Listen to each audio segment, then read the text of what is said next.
to another edition of the RDFL Footy Show, Web TV action, and we're here at Diggers Rest here on a nice Wednesday night here of a massive night. I've got Rach, I've got Ray. We have a big seminar tonight for multicultural young people in footy, and certainly a great participation tonight, and headlined by Rach. You did a fantastic job whipping everyone into a bit of a frenzy. Just talk us through about some of the things that did happen tonight and how it unfolded, and what was the aim.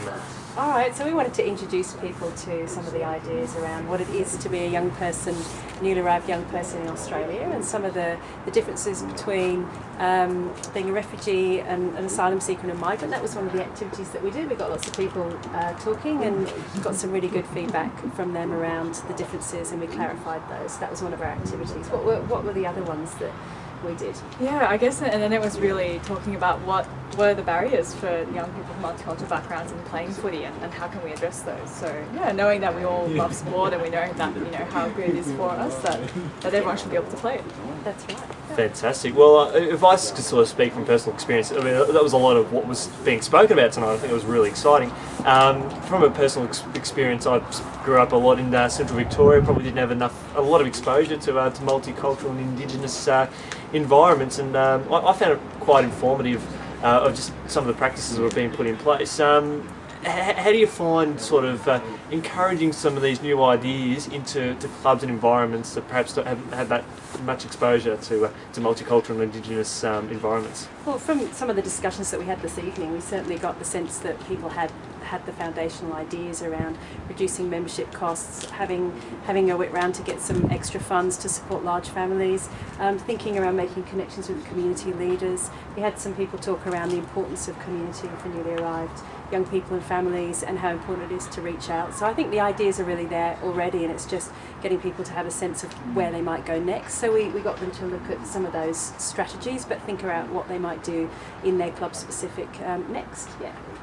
And Ray, we started on the foundations of it, and we sort of the categorising of it as asylum seekers, refugees, and migrants. Talk us through about what some of the other conversations happened over the course of that particular area. Yeah. So in that particular area, I guess it was really, the key message that came out was that people will have, they're people, so they're not defined in those categories, and I guess that.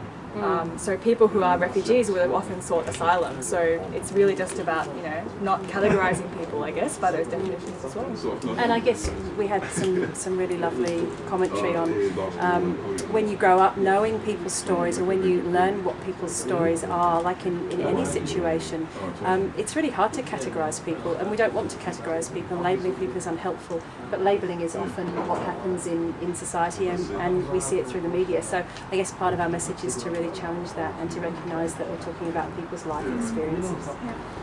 Some of the clubs are going to be walking away with some great ideas. What are the hopes and expectations you've got that you wanted some of the presidents and club representatives to walk away from tonight?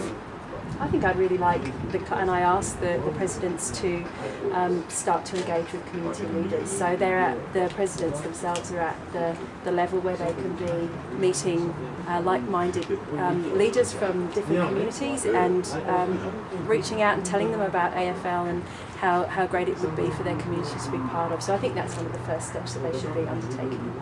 Fantastic.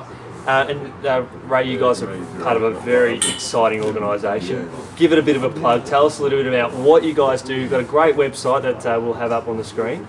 Tell us a little bit more about what you guys do. Yeah, sure. So obviously we're from the Centre for Multicultural Youth, and really the aim is to support multicultural young people to build better lives in Australia. So we do that in a number of ways. Some of that is through directly working with young people, but then it's also about working with researchers and policymakers, and have I missed anything else? And working with organisations like the AFL to provide training and support. So Ray does a lot of one-to-one support also in a particular project where she talks to supports clubs to become more inclusive. So there's a lot of action and a lot of engagement with young people as well. And one of the stats I loved coming out of tonight is the stats of in Victoria, based on the recent census data. is how many people in Victoria were born in another country, and also how many people born in a country or have a parent who was born in another country. It's the statistics are quite shocking. They're amazing, aren't they?